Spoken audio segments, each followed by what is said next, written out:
RG Kar medical college ও হাসপাতালে ধর্ষণ ও খুনের ঘটনার পর বছরও ঘুরেনি। তারই মধ্যে গণধর্ষণের ঘটনা সাউথ ক্যালকাটার ল কলেজের কসবা ক্যাম্পাসে। আরজিকরের আন্দোলন যেখানে স্তব্ধ হয়েছিল, সেখান থেকে এবার কসবার ঘটনায় আন্দোলনের পরিসর তৈরি হচ্ছে। এখন প্রশ্ন একটাই, আরজিকরের ঘটনায় যে নাগরিক আন্দোলন দেখা গিয়েছিল, কসবা কাণ্ডেও কি সেভাবে পথে নামবে মানুষ? যদিও কসবা কাণ্ডের প্রতিবাদে শুক্রবার থেকে রাস্তায় নেমেছে বিরোধী দলগুলো। আর এবার গণধর্ষণের ঘটনার প্রতিবাদে ধিক্কার মিছিল মালদহ মেডিকেল কলেজের ডাক্তারি পড়ুয়াদের। ধর্ষকদের চামড়া তুলে নেব আমরা, উই ওয়ান্ট জাস্টিস। টিএমসিপি হায় হায়।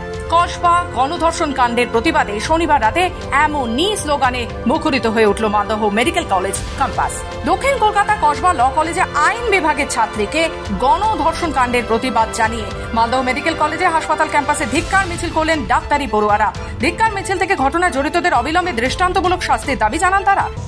আজকে আমাদের মালদা মেডিকেল কলেজের স্টুডেন্টদের পক্ষ থেকে আমরা কলকাতার দক্ষিণ কলকাতার আইন কলেজে একটি মেয়ের ওপর যে নৃশংস গ্যাংরেপ হয়েছে তার প্রতিবাদ মিছিল বের করছি এবং কলেজে কলেজে গণতান্ত্রিক পরিবেশ নষ্ট করে শাসক দলের অনুগতরা যেভাবে কলেজে একটা অটোক্রেটিক এনভায়রনমেন্ট চালিয়ে যাচ্ছে এবং তার জন্য দিনের পর দিন মেয়েদের ওপর এরকম নৃশংস অত্যাচার হয়ে যাচ্ছে। এর আগেও আমরা দেখেছি আরজিকরে অভয়াদির ক্ষেত্রে, সেখানে আমরা এখনও অবধি সেই সঠিক বিচার পাইনি এবং সেটা শেষ হওয়ার আগে বিচার না পেতেই আমরা আবার দেখতে পেলাম এরকম একটা ঘটনা।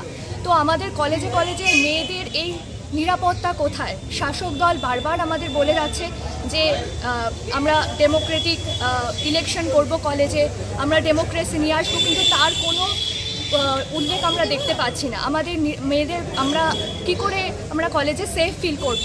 কিছুদিন আগে একটা ঘটনা হয়েছে আরজিকরে এবং তারপরে আবার আমরা দেখলাম দক্ষিণ কলকাতার ল কলেজে, এবং যে এখনও অবধি যে ধর্ষক, সেই ধর্ষক তৃণমূলের একজন প্রাক্তন প্রেসিডেন্ট আমরা যতদূর জানতে পেরেছি।